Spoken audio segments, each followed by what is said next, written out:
نسيت أودوسي سورة الألق. رب اشرح لي صدري ويسر لي أمري واحلل عقدة من لساني يفقه قولي. رب زدني علما. سبحانك لا علم لنا إلا ما علمتنا إنك أنت العليم الحكيم. أعوذ بالله من الشيطان الرجيم. بسم الله الرحمن الرحيم. اقرأ باسم ربك الذي خلق. خلق الإنسان من علق. اقرأ وربك الأكرم. थी थारो नंगी रब की मिंगदा कुसेम पुम नम कुसेम भी खिबा महाक अदुगी थी थारो पा थारो सोन थारो हायर मे रसुल्ला आन बत थारा खिबा आया ने ना हाइसी सिना सिगा आया सिले खन खांगमा मेसी अनि लाइक सोन बा हौबा पा थाबा थी थाबा हौबा सरा बिस्मिल्लाह सोन गदा लागी मिंगना हौबदा सेम्बी खिबनी माना मियोय बाबू नप्तुना यानबा नंगबा मरिक अमदगी थी थारो अदुगा नंगी रप्ती ख्वाइदगी पुक्चेल चाउबनी महाक अदुना तंबीखिबा कलमना अल्लाह ने बा तंबीरा इसी कलम से बाबू से चावागा कलम से कलम हाथ को सीने में इंसान को तंबीरा से वहां में देखो ना आदम हाथ तक ही हटा कलम हाथ से उन्हें अल्लाह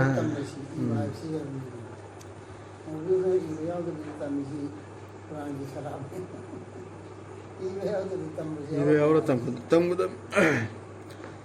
तंबीखिबनी माना मियोय बाबू माना खंगलम दबदो मी सिना का मीना सि करिनो इल्म नॉलेज है जे करिनो कुरान है जे करिनो कहीं तो खंगलम दबसे अल्लाह तंबीरा इमे नत्ते तसेनमक मियोय बदि लमहेन बनी अदुबो अल्लाह ने तंबीरा मतुंग दा मक्का पोंथोक चाउथोक्त्रो मियोयबसे यामना सिंगबा हैरबा लोइना माना दुनिया की एग्जाम पुंबा पास तौर अदु माना होनरगा फौरकपै ममंगदा मियोयबसे यामना तौबीमल खंगदे तंबीरा इदि अल्लाह ने नॉलेज से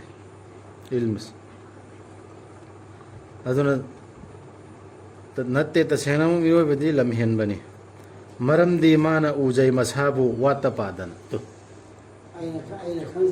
हम पोथोक चौथ है अइना होनबदगी सी यौर इमी दुनिया दानी का तसेंगनमक नंगी रप्तनी हलक्कदबदु अल्लाह ने थारे इनदा लाई मनाक्ता हनगदवरिनी नंगना उब्रा थिंगलिबा महाक्तु अल्लाह की मनाय अमबु माना नमाज सोनजबदा अल्लाह की ममांग लेपर नमाज सोनजबदा थिंगिबा महाक्तु उब्रा उदबरा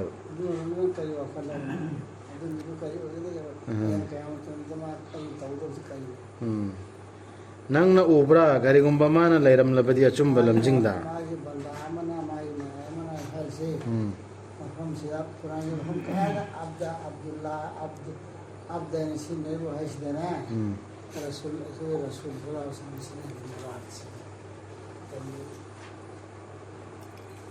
सिगिसे आयासिदा नमाज दै थिंगबसे नमाज सोनबा जंगबदा मी अमे नि मी इंसानमा नमाज की दमकता मस्जिद त जंग एने मासे अल्लाह की जिक्र तवे दमकता थिंगबसे ईमान वाला की थबक नते से ताय मुसलमान की थबक नते है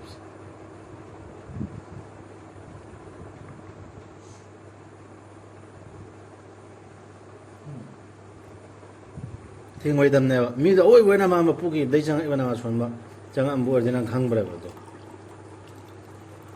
नंगना उब्रा करिगुंबा माना लैरमलबदि अचुंबा लमजिंगदा हुई जंग इमीदु नत्रगा हैरमलबदि चुमना चटनबगी माना हैरमबदि जंग इमीदुना सिगी कुरान सोनदमिने खोइदे कुरान पादरमिना खंगदमिना पंगतान त तांथोनबिने तौरमिसि अदु तनतन सिगी मोहल्ला सिगी सोमदु सोलकनोना मैम पोस्ट थेनरे गइनो मणिपुर दसु थेनबा उरे अजदगी असोमददी याम कुंगे हाना होजपुदी लौथोकना होरे मुंबई दी लेददी बोट थेली में डायरेक्ट गेट ता जहां कनो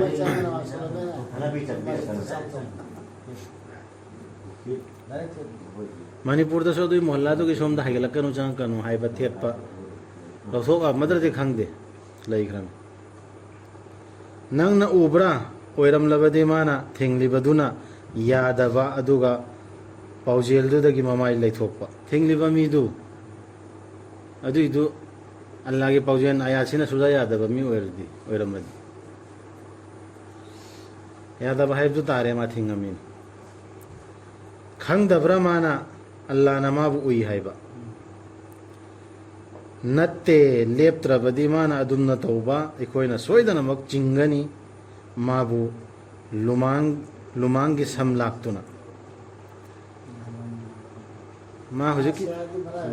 हुजुकी मीसी नमाज सोनगेरा सोलोगेरा मी बो नमा मस्जिद जंगदा थिंगिबा मीदु सी सजासी लुमांग पायरे चिंगदौरी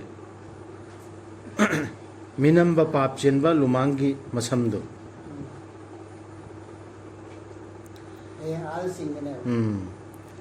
कौजसुनु माना मदुदा मागी कांगबो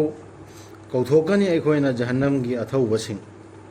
माना कौदोरे कराइनो जवानिया है कौबो फरिश्तादो अदु कौदोकने वा कोन मुदो मागा मुकाबला तामरो एंगेना ना तरमुदो येनरो आइना फरिश्तादो कौदोकने जवानिया कौदा जो जक्सेने मनीसी अदुने हम बाहर से कल्ला कौथोकनी अखोइना जहन्नम की अथौबसिंग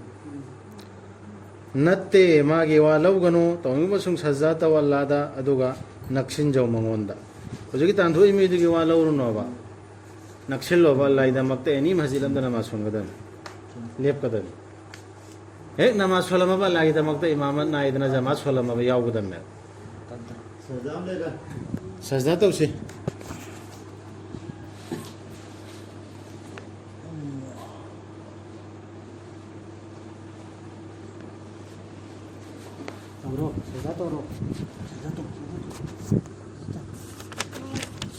मथंगिसिना सूरा अल क़द्र तसेंगनमक थादखिबनी अखोइना मसी कुरान सी शक्ति की अहिंगदा यामना कन्बा मपांगल लैरबा अहिंग अमदा नांजलना के आर्सनी पारसी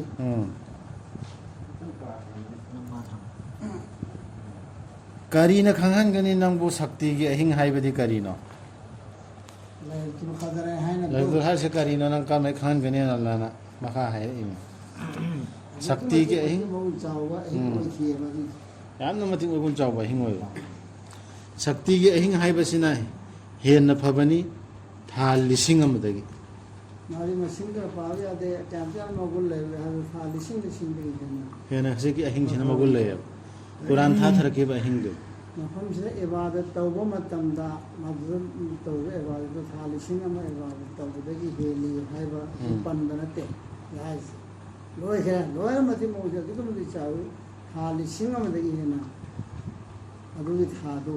जान था दना अदु अहिंग दुना चाउसी चांतिया चाउजे हदा अहिंग अमदुना था लिसिंग अमदगी हेना मति मगुन चाउ मरमदी मतमदे कुरान था हाइबा हिंसिदा कुरान था होबने कुरान था तुने लमा पुदगी दुनियादा थारपदसु अहानबा अदगी परिदगी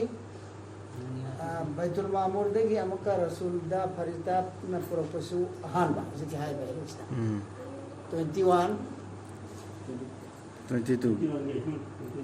22 का ताइनबा हिंदू अदुम करमबगी दिसंबर की फायदे हैं सांबा हिंदू अदुना अदुगी दो अखोना ईद फाव मनाय बिया पोने अदुगी मतम अखोइ से कुरान थारा अंदर दे अखोइ से मुसलमान है इस्लाम हिदायत से कर्म खंगदो कुरान से थारा पदे नतर अखोना खंग से योसिना कुरान अल्लाह रसूल अल्लाह कुरान से रसूल पिरपदगी कुरान से सी हायरे अल्लाह ने सी हायरे खंगल लेगा अखोइ जन्नत दो जग मसे खंग नतरो अदु अदुकी मति मगुल लेबा हिंने बा अदु इबादत तौनरी ने अदु हिंदुदा कुम थरकपनी फरिश्ता सिंह अमदी रूह जिब्रील मजुदा मखोय के रब की अयाबगा लोइनना थौसिल खुदिंग मक्की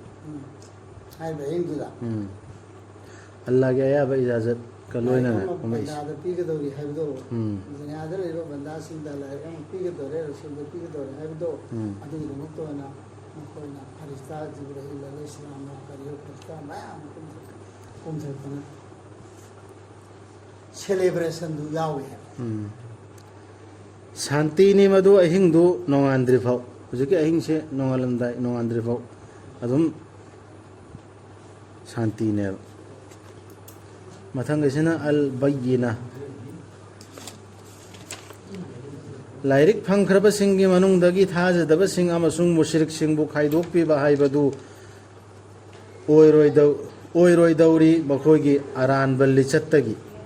ꯃꯈꯣꯏꯅ ꯂꯥꯛꯇ꯭ꯔꯤꯐꯥꯎ ꯇꯁꯦꯡ ꯇꯁꯦꯡꯂꯕ ꯗꯂꯤꯜ ꯃꯈꯣꯏꯗ ꯂꯥꯛꯇ꯭ꯔꯤꯐꯥꯎ ꯇꯁꯦꯡ ꯇꯁꯦꯡꯂꯕ ꯗꯂꯤꯜ ꯂꯥꯏꯔꯤꯛ ꯐꯪꯈ꯭ꯔꯕ ꯃꯤꯁꯤꯡꯒꯤ ꯃꯅꯨꯡꯗꯒꯤ ꯊꯥꯖꯗꯕꯁꯤꯡ ꯑꯃꯁꯨꯡ ꯃꯨꯁ꯭ꯔꯤꯛꯁꯤꯡꯕꯨ ꯈꯥꯏꯗꯣꯛꯄꯤꯕ ꯍꯥꯏꯕꯗꯨ ꯑꯣꯏꯔꯣꯏꯗꯧꯔꯤ ꯃꯈꯣꯏꯒꯤ ꯑꯔꯥꯟꯕ ꯂꯤꯆꯠꯇꯒꯤ ꯃꯈꯣꯏꯗ ꯂꯥꯛꯇ꯭ꯔꯤꯐꯥꯎ ꯇꯁꯦꯡ ꯇꯁꯦꯡꯂꯕ ꯗꯂꯤꯜ ꯀꯥꯐꯤꯔꯅꯁꯨ ꯑꯣꯏꯔꯦ ꯃꯣꯃꯤꯟꯅꯁꯨ ꯑꯣꯏꯔꯦ ꯍꯥꯏꯕꯗꯣ ꯈꯥꯏꯗꯣꯛꯄ ꯁꯨꯀꯥꯏ ꯈꯥꯏꯗꯣꯛꯅꯔꯝꯗꯦꯕ ꯀꯨꯔꯥꯟꯁꯤ ꯂꯥꯛꯑꯕ ꯃꯇꯨꯡꯗꯅꯦꯕ ꯈꯥꯏꯗꯣꯛꯇꯣꯏꯁꯦ ꯁꯤꯅ ꯒ꯭ꯌꯥꯟ ꯇꯥꯔꯤꯕ ꯑꯌꯥꯠꯁꯤ ꯀꯨꯔꯥꯟꯒꯤ ꯑꯌꯥꯠ ꯑꯜꯂꯥꯍꯒꯤ ꯑꯍꯀꯥꯝꯁꯤ ꯌꯧꯗ꯭ꯔꯤꯕ ꯒ꯭ꯌꯥꯟ ꯇꯥꯗ꯭ꯔꯤꯕ ꯃꯤꯗꯨ ꯑꯗꯨ ꯀꯃꯥꯏꯅ ꯈꯥꯏꯗꯣꯛꯀꯗꯧꯔꯤꯃꯣ ꯃꯥꯁꯤ ꯂꯥꯛꯑꯒꯅꯦꯕ ꯈꯥꯏꯗꯣꯛꯀꯗꯣꯏꯁꯦ ꯃꯉꯣꯟꯗ ꯌꯧꯔ ꯃꯇꯨꯡ ꯂꯥꯛꯑ ꯃꯇꯨꯡꯗꯅꯦꯕ ꯈꯥꯏꯗꯣꯛꯀꯗꯧꯔꯤꯁꯤ ꯌꯥꯗ꯭ꯔꯕ ꯀꯥꯟꯗ ꯏꯟꯀꯥꯔ ꯇꯧꯔꯦ ꯅꯠꯇ꯭ꯔꯒ ꯑꯃꯅ ꯂꯧꯔꯦ ꯑꯗꯨꯅꯅꯦ ꯃꯣꯃꯤꯟꯅꯤꯁꯤꯅ ꯀꯥꯐꯤꯔꯅꯦ ꯈꯪꯗꯧꯔꯤꯁꯤ ꯇꯣꯉꯥꯟ ꯇꯣꯉꯥꯟ ꯑꯣꯏꯗꯧꯔꯤꯁꯤ ꯍꯥꯏꯗꯤ ꯁꯤꯒꯤ ꯑꯜꯂꯥꯍꯒꯤ ꯑꯌꯥꯠꯁꯤꯅꯅꯦꯕ ꯈꯪꯒꯗꯧꯔꯤꯁꯤ ꯃꯤꯁꯤ ꯔꯁꯨꯜ ꯑꯃ ꯑꯜꯂꯥꯍꯗꯒꯤ ꯊꯤ ꯊꯥꯐꯤꯗꯨꯅ ꯁꯦꯡꯗꯣꯛꯂꯕ ꯂꯥꯏꯔꯤꯛꯁꯤꯡ ꯑꯗꯨꯒꯤ ꯕꯌꯤꯅꯥꯗꯨ ꯔꯁꯨꯜꯅꯦꯕ ꯁꯤꯒꯤꯁꯤ ꯔꯁꯨꯜꯁꯤ ꯃꯦꯁꯦꯟꯖꯔꯁꯤ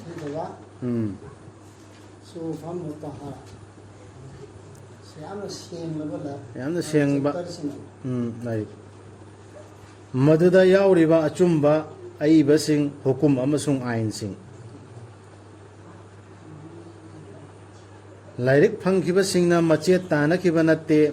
ꯃꯈꯣꯏꯗ ꯂꯥꯛꯈꯤꯗ꯭ꯔꯤ ꯐꯥꯎ ꯇꯁꯦꯡ ꯇꯁꯦꯡꯂꯕ ꯗꯂꯤꯜ ꯇꯨ ꯃꯃꯥꯡꯉꯩꯗꯁꯨ ꯌꯥꯝꯅ ꯇꯥꯔꯛꯑꯕ ꯃꯃꯥꯡꯉꯩꯗꯁꯨ ꯇꯧꯔꯛꯏꯁꯦ ꯂꯥꯏꯔꯤꯛ ꯂꯥꯛꯑ ꯃꯇꯨꯡ ꯅꯕꯤ ꯂꯥꯛꯑ ꯃꯇꯨꯡꯗ ꯑꯩꯈꯣꯏꯁꯨ ꯂꯥꯏꯔꯤꯛꯁꯤ ꯄꯥꯏꯔꯒ ꯅꯠꯇ꯭ꯔꯣ ꯈꯦꯠꯅ ꯂꯥꯎꯅꯔꯤ ꯃꯌꯥꯝꯁꯤ ꯐꯪꯗꯕ ꯅꯠꯇꯦ ꯐꯪꯉꯒꯅꯤ ꯃꯈꯣꯏꯗ ꯍꯨꯀꯨꯝ ꯇꯧꯈꯤꯕ ꯅꯠꯇꯦ ꯑꯜꯂꯥꯍꯕꯨ ꯂꯥꯠꯅꯕ ꯅꯠꯇꯅ ꯃꯉꯣꯟꯗ ꯄꯨꯛꯆꯦꯜ ꯁꯦꯡꯅ ꯙꯔꯃꯗꯨꯗ ꯑꯆꯨꯝꯕꯗ ꯅꯛꯁꯤꯟꯅ ꯑꯗꯨꯒ ꯅꯃꯥꯖ ꯄꯨꯈꯠꯅꯕ ꯑꯃꯁꯨꯡ ꯖꯀꯥꯠ ꯄꯤꯅꯕ ꯃꯗꯨꯅꯤ ꯑꯆꯨꯝꯕ ꯙꯔꯃ ꯍꯥꯏꯕꯗꯨ ꯁꯤꯁꯤꯅꯤ ꯏꯁꯂꯥꯝ ꯍꯥꯏꯔꯤꯁꯤ ꯃꯣꯏꯗ ꯍꯨꯀꯨꯝ ꯇꯧꯈꯤꯕ ꯅꯠꯇꯦ ꯁꯨꯞꯅꯒꯤ ꯀꯔꯤ ꯍꯨꯀꯨꯝꯅꯣ ꯑꯜꯂꯥꯍ ꯈꯛꯇꯅ ꯍꯥꯏꯕ ꯏꯟꯅꯕ ꯑꯜꯂꯥꯍ ꯈꯛꯇ ꯂꯥꯠꯅꯕ ꯑꯣꯔꯗꯔ ꯍꯥꯏꯕꯁꯤ ꯑꯜꯂꯥꯍ ꯈꯛꯇ ꯏꯟꯅꯕ ꯄꯨꯛꯆꯦꯜ ꯁꯦꯡꯅ ꯀꯅꯥꯒꯨꯝꯕ ꯑꯃ ꯌꯥꯟꯁꯤꯟꯗꯕꯤꯗ ꯗꯤꯟꯗꯨꯗ ꯙꯔꯃꯗꯨꯗ ꯑꯆꯨꯝꯕꯗ ꯅꯛꯁꯤꯟꯅ ꯑꯆꯨꯝꯕꯗ ꯅꯛꯁꯤꯟꯕꯁꯤ ꯀꯨꯔꯥꯟꯁꯤ ꯅꯛꯁꯤꯟ ꯇꯥꯔꯦ ꯑꯩꯈꯣꯏ ꯅꯥꯛꯇ ꯍꯧꯖꯤꯛ ꯔꯁꯨꯜ ꯂꯩꯇ꯭ꯔꯦ ꯔꯁꯨꯜꯅ ꯊꯔꯝꯃꯤꯕ ꯀꯨꯔꯥꯟꯁꯤ ꯅꯛꯁꯤꯜꯂꯒ ꯑꯆꯨꯝꯕ ꯅꯛꯀꯗꯧꯕ ꯑꯗꯨ ꯈꯛꯀꯤꯅꯦꯕ ꯍꯨꯀꯨꯝ ꯇꯧꯈ꯭ꯔꯤꯁꯤ ꯑꯗꯨꯒ ꯅꯃꯥꯖ ꯄꯨꯈꯠꯅꯕ ꯅꯃꯥꯖ ꯄꯨꯈꯠꯄ ꯍꯥꯏꯁꯤ ꯀꯥꯏꯝ ꯇꯧꯕ ꯅꯃꯥꯖ ꯃꯇꯝ ꯆꯥꯅ ꯁꯣꯟꯕ ꯃꯇꯝ ꯑꯣꯏꯔꯛꯄꯒ ꯁꯣꯟꯕ ꯁꯤ ꯂꯣꯏ ꯆꯤꯡꯏ ꯖꯃꯥꯠ ꯁꯣꯟꯕ ꯀꯩꯒꯨꯝꯕ ꯍꯣꯁꯇ ꯒ꯭ꯌꯥꯟ ꯇꯥꯅ ꯂꯩꯔꯤꯕ ꯃꯤꯗꯨ ꯇꯨꯝꯗꯕ ꯃꯤ ꯑꯣꯏꯔꯣ ꯉꯥꯎꯗꯕ ꯃꯤ ꯑꯣꯏꯔꯣ ꯅꯥꯗꯕ ꯃꯤ ꯃꯥꯅ ꯉꯝꯃꯤꯉꯩ ꯒ꯭ꯌꯥꯟ ꯂꯩꯔꯤꯉꯩꯗꯗꯤ ꯃꯇꯝ ꯆꯥꯅ ꯄꯥꯡꯊꯣꯛꯄ ꯇꯥꯔꯦ ꯃꯗꯨꯅꯤ ꯑꯆꯨꯝꯕ ꯙꯔꯃ ꯁꯤꯁꯤꯅꯦꯕ ꯑꯆꯨꯝꯕ ꯙꯔꯃ ꯏꯁꯂꯥꯝ ꯍꯥꯏꯔꯤꯁꯤ ꯑꯇꯩꯅ ꯑꯩꯈꯣꯏꯅ ꯊꯣꯟꯅꯔꯤꯕ ꯑꯩꯈꯣꯏ ꯃꯍꯖꯕꯁꯤꯅ ꯁꯤꯅꯤ ꯑꯩꯈꯣꯏꯁꯤꯅ ꯆꯨꯝꯃꯤ ꯑꯍꯂꯦ ꯍꯗꯤꯁꯅ ꯆꯨꯝꯃꯤ ꯁꯤꯌꯥꯅ ꯆꯨꯝꯃꯤ ꯑꯩꯈꯣꯏꯅ ꯑꯍꯂꯦ ꯁꯨꯟꯅꯠ ꯖꯃꯥꯠꯅꯤ ꯍꯥꯏꯕꯗꯨ ꯅꯠꯇꯦꯕ ꯑꯜꯂꯥꯍꯅ ꯍꯥꯏꯔꯤꯁꯤ ꯁꯤꯒꯤ ꯍꯧꯖꯤꯛꯀꯤ ꯁꯤꯗ ꯍꯥꯏꯈ꯭ꯔꯤꯁꯤ ꯇꯁꯦꯡꯅꯃꯛ ꯂꯥꯏꯔꯤꯛ ꯐꯪꯈꯤꯕꯁꯤꯡꯒꯤ ꯃꯅꯨꯡꯗꯒꯤ ꯊꯥꯖꯗꯕꯁꯤꯡ ꯑꯃꯁꯨꯡ ꯃꯨꯁ꯭ꯔꯤꯛꯁꯤꯡꯗꯨ ꯖꯍꯟꯅꯝꯒꯤ ꯃꯩꯗ ꯂꯩꯒꯅꯤ ꯃꯇꯝ ꯆꯨꯞꯄ ꯃꯗꯨꯗ ꯃꯈꯣꯏꯗꯨꯅꯤ ꯈ꯭ꯋꯥꯏꯗꯒꯤ ꯐꯠꯇ꯭ꯔꯕꯁꯤꯡꯗꯨ ꯖꯤꯕꯁꯤꯡꯒꯤ ꯂꯥꯏꯔꯤꯛꯁꯨ ꯐꯪꯈ꯭ꯔꯕ ꯃꯈꯣꯏꯗ ꯄꯤꯔꯕ ꯑꯌꯥꯠꯇꯨ ꯃꯣꯏꯗ ꯌꯧꯔꯦ ꯃꯈꯨꯠꯇ ꯌꯧꯔꯦ ꯊꯤꯁꯨ ꯊꯤꯊꯔꯦ ꯇꯥꯔꯦ ꯑꯗꯨꯗ ꯌꯥꯔꯛꯇꯕ ꯑꯗꯨ ꯈ꯭ꯋꯥꯏꯗꯒꯤ ꯐꯠꯇꯕ ꯖꯤꯕꯅꯦꯕ ꯑꯗꯨꯏꯗꯨꯅꯦ ꯈ꯭ꯋꯥꯏꯗꯒꯤ ꯐꯠꯇꯕ ꯖꯤꯕꯁꯤ ꯀꯥꯐꯤꯔ ꯈꯔꯗꯤ ꯇꯣꯛꯈ꯭ꯔꯣ ꯖꯤꯕꯁꯤꯡꯗ ꯈ꯭ꯋꯥꯏꯗꯒꯤ ꯐꯠꯇꯕꯁꯤ ꯑꯗꯨ ꯈ꯭ꯋꯥꯏꯗꯒꯤ ꯐꯠꯇꯕ ꯖꯤꯕꯅ ꯑꯩꯈꯣꯏꯅ ꯊꯝꯃꯝꯃꯤꯁꯤꯅ ꯃꯤꯉꯣꯟꯗꯅꯦꯕ ꯃꯤꯠꯌꯦꯡ ꯑꯃ ꯊꯅꯝꯃꯤꯁꯤ ꯃꯩ ꯃꯥꯁꯤꯗ ꯀꯥꯡꯁꯤ ꯊꯤꯜꯂꯤꯁꯤ ꯑꯃꯨꯛ ꯀ꯭ꯔꯣꯁ ꯇꯤꯡꯗꯅ ꯂꯥꯠꯂꯤꯁꯦꯅ ꯀꯔꯤꯝꯇ ꯈꯪꯖꯗꯕ ꯑꯩꯈꯣꯏꯅ ꯃꯦꯁꯦꯖꯁꯨ ꯌꯧꯍꯜꯂꯨꯗ꯭ꯔꯤ ꯃꯤꯗꯨ ꯑꯗꯣ ꯑꯜꯂꯥꯍꯅ ꯍꯥꯏꯔꯗꯤ ꯈ꯭ꯋꯥꯏꯗꯒꯤ ꯐꯠꯇꯕ ꯖꯤꯕꯗꯤ ꯁꯤꯒꯤ ꯖꯤꯕꯁꯦ ꯁꯤꯒꯤ ꯀ꯭ꯋꯥꯂꯤꯇꯤꯁꯤꯗꯤ ꯆꯦꯟꯕ ꯃꯤ ꯇꯁꯦꯡꯅꯃꯛ ꯊꯥꯖꯕ ꯑꯃꯁꯨꯡ ꯑꯐꯕ ꯊꯕꯛꯁꯤꯡ ꯇꯧꯕꯁꯤꯡꯗꯨꯗꯤ ꯃꯈꯣꯏꯗꯨꯅꯤ ꯈ꯭ꯋꯥꯏꯗꯒꯤ ꯑꯐꯕꯁꯤꯡꯗꯨ ꯖꯤꯕꯁꯤꯡꯒꯤ ꯊꯥꯁꯨ ꯊꯥꯖꯔꯕ ꯑꯜꯂꯥꯍꯗ ꯏꯃꯥꯟ ꯄꯨꯔꯛꯑꯕ ꯑꯗꯨꯒ ꯑꯜꯂꯥꯍꯅ ꯍꯥꯏꯕ ꯍꯨꯀꯨꯝ ꯃꯈꯣꯏꯁꯤ ꯂꯣꯏꯅ ꯏꯜꯂꯛꯑꯕ ꯑꯐꯕ ꯑꯃꯜꯁꯤ ꯇꯧꯔꯛꯑꯕ ꯁꯤꯗ ꯂꯣꯏꯅ ꯌꯥꯎꯔꯦꯗꯅ ꯏꯟꯁꯥꯅꯤꯌꯠꯀꯤ ꯑꯣꯏꯕ ꯍꯨꯀꯨꯝ ꯃꯈꯣꯏ ꯅꯃꯥꯖꯁꯨ ꯁꯣꯜꯂꯕ ꯖꯀꯥꯠꯁꯨ ꯄꯤꯔꯕ ꯂꯩꯗ ꯂꯥꯏꯔꯁꯨ ꯌꯦꯡꯉꯕ ꯃꯥꯜ ꯆꯥꯟ ꯌꯦꯡꯕꯗꯁꯨ ꯆꯨꯝꯅ ꯑꯜꯂꯥꯍꯅ ꯍꯥꯏꯕꯗꯨꯒꯤ ꯃꯇꯨꯡ ꯏꯟꯅ ꯌꯦꯜꯂꯕ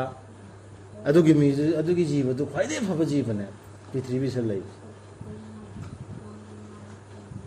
ꯑꯗꯨ ꯂꯥꯏꯔꯕ ꯏꯅꯥꯛ ꯈꯨꯟꯕ ꯐꯨꯔꯥ ꯗꯣꯂꯥꯟ ꯁꯥꯕ ꯒꯥꯔꯤ ꯅꯥꯟꯅ ꯇꯣꯡꯕꯗꯨꯅ ꯅꯠꯇꯦꯕ ꯑꯣꯏꯒꯗꯧꯔꯤꯁꯤ ꯁꯛꯇꯤ ꯄꯥꯏꯕ ꯍꯨꯀꯨꯝ ꯄꯥꯏꯕꯗꯨꯁꯨ ꯅꯠꯇꯦ ꯃꯈꯣꯏꯒꯤ ꯃꯅꯥꯗꯤ ꯃꯈꯣꯏꯒꯤ ꯔꯕꯀꯤ ꯃꯅꯥꯛꯇ ꯂꯣꯏꯅꯥꯏꯗ꯭ꯔꯕ ꯍꯩꯀꯣꯜꯁꯤꯡꯅꯤ ꯃꯈꯥꯗ ꯇꯨꯔꯦꯜꯁꯤꯡ ꯆꯦꯟꯕ ꯂꯩꯖꯒꯅꯤ ꯃꯈꯣꯏ ꯃꯗꯨꯗ ꯃꯇꯝ ꯆꯨꯞꯄ ꯑꯜꯂꯥꯍꯅ ꯃꯈꯣꯏꯕꯨ ꯄꯦꯟꯕꯤꯔꯗꯨꯅ ꯑꯃꯁꯨꯡ ꯃꯈꯣꯏꯅꯁꯨ ꯑꯜꯂꯥꯍꯕꯨ ꯄꯦꯟꯖꯔꯗꯨꯅ ꯃꯗꯨ ꯃꯥꯒꯤ ꯔꯕꯄꯨ ꯀꯤꯖꯕ ꯃꯍꯥꯛꯀꯤꯅꯤ ꯁꯤꯒꯤ ꯀꯅꯥꯁꯤ ꯌꯥꯝ ꯐꯖꯩ ꯑꯩꯈꯣꯏꯅ